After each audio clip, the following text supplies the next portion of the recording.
guys, my name is Brandon Gonzalez. Today I'm going to show you guys a couple tips on just some basics on fishing. A couple setups here we've got. First one we've got, it's a bait caster. So this is an Abu Garcia.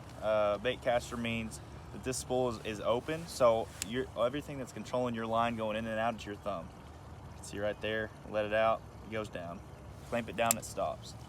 The way you can control that is right here. This is a brake on the reel. So if you tighten that down, press the button, nothing happens. Nothing comes out. The more you loosen that drag there, or that brake, then it'll free fall. That's really where you want it to be, just a nice slow free fall before you start casting. A couple other things on the reel here. You've got your drag. So the tighter that drag gets, the harder it is for me to pull line out. And the softer it gets, or the looser it gets, the easier it is for me to pull drag out. So you can play with that while you're working a fish. Over here you've got your centrifugal brake, and that's just a magnet inside that kind of controls how fast your spool's moving when you're casting.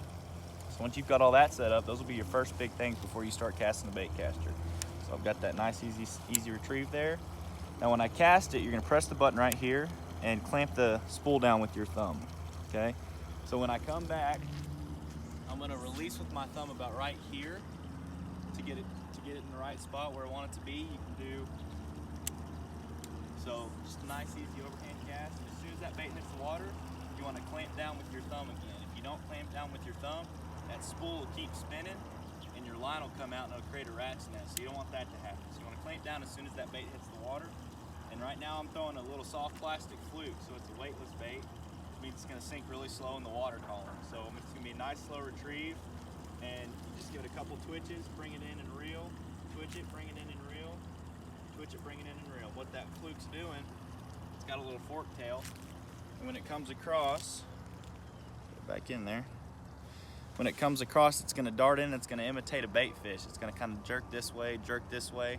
It's gonna act like a bait fish, and when it falls, it'll actually come like this and it'll wobble down. So it can actually imitate a wounded bait fish as well, and the bass love it. So that's the first deal. So your first type of cast, you've got your overhand cast right there, nice and easy. Next cast you're gonna do, and this is if you've got like low hanging branches and things coming over the water, you wanna skip underneath it, or skip your lure actually off the water. You do what's called a roll cast. So that's all on the wrist right here. It's gonna be all right here. So you're gonna keep it low to the water. It's kind of like skipping a rock. You want that lure to just kind of skip nice and easy off the water there. It's kind of a, you want to use that with kind of a medium weighted bait. It's gonna be tough with a heavy bait, but same concept as a rock. You know, the more flat sides you have, the easier it's gonna be to skip that thing. So for a roll cast, say I've got a tree over here and I want to get underneath it. I'm just gonna keep it low. Keep that lure low to the water. It's going to stay close and it's going to get underneath any structure that you've got sitting out. The third and final kind of cast, and it's not technically even a cast, but it's my favorite. It's called a flip. So if you're flipping, like if you're close distance and you're trying to get to a tree, say you're the tree right there and I'm trying to get to you. Well, it's not, if I come like this, I'm going to come at you 100 miles an hour. So what I want to do is you're gonna take that brake and you're gonna loosen it way down where it's free falling really fast, okay? So you don't want hardly any resistance on that spool. So when you do that, you're gonna take your bait and you're gonna come up, you're gonna hold the top of your lure, you're gonna hold it right here with the hook out. So when that comes out, you don't want the hook to grab your hand. So when I do that, I'm gonna come like this and I'm gonna hold that bait back here, and you're gonna get a little bit of bend in the rod tip. When I come across, I'm going to kind of flip it at you with this hand right here, and that rod tip's going to do all the work. So it's kind of, you're using momentum and your rod tip to swing it at you. So this is what it looks like. Just nice underhand, and it comes out a lot smoother, a lot slower, and you can be really precise with it. I can stick this on top of a stick. You can practice it getting the red solo cup, putting it in and just flipping it into the red solo cup. All right, so the second type of reel that we're going to be talking about here is this is a spinning reel. So this is about a $15 combo from Walmart that they have. It's a really good beginner rod. It's really flimsy on the tip. You can see that tip's just kind of bouncing real nice and easy there. So the good thing about this reel, unlike the bait caster, is it locks itself so you don't have to worry about clamping it down with your thumb. So there's less, you have to be less involved with your hand, which is nice. So here to cast, you're gonna take the bail right here and you're gonna flip it up. When you do that, your line can free fall. You can see I didn't have to stop anything when it hit the ground. All that happened there was it just stopped coming out of the spool, okay? So I'm gonna reel that up. And your cast types are gonna be about the same on this deal. This is a lot easier for that roll cast I was talking about earlier, because on that bait caster, if you're trying to skip it really close to the water and that bait for some reason catches the water before you want it to, and your thumb's not on the spool, that line's gonna spool up and create a nets real quick for you.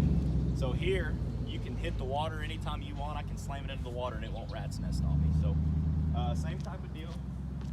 All we've got here, we've got a little bobber, a jig head with some salmon eggs on it. We got a lot of sunfish in this river, see if we can't catch one. But same deal, you got your overhead cast. Let that soak for a second.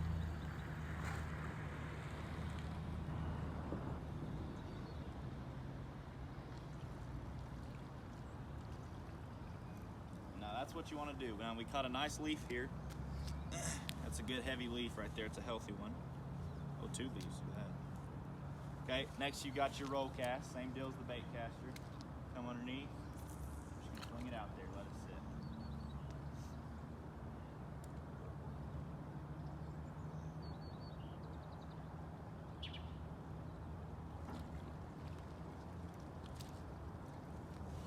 Now usually I don't flip with the spinning reel or rod because your bait casters will have that'll be your heavier rod, and when you're flipping up against timber or close quarters, things like that, you want to have something that can pull a fish out of that heavy timber before they can get your line wrapped around it. So here I don't often pitch with it or flip with it. It's usually just an overhand or a roll cast with a spinning rod. So very good starter right here. You can obviously get bigger rods. I think this is a 6 foot. Super flimsy, just a great $15 starter rod at Walmart. I've caught 5-pounders off of this thing. So they can catch big ones, they can catch small ones, everything in between. So that's your spinning rod.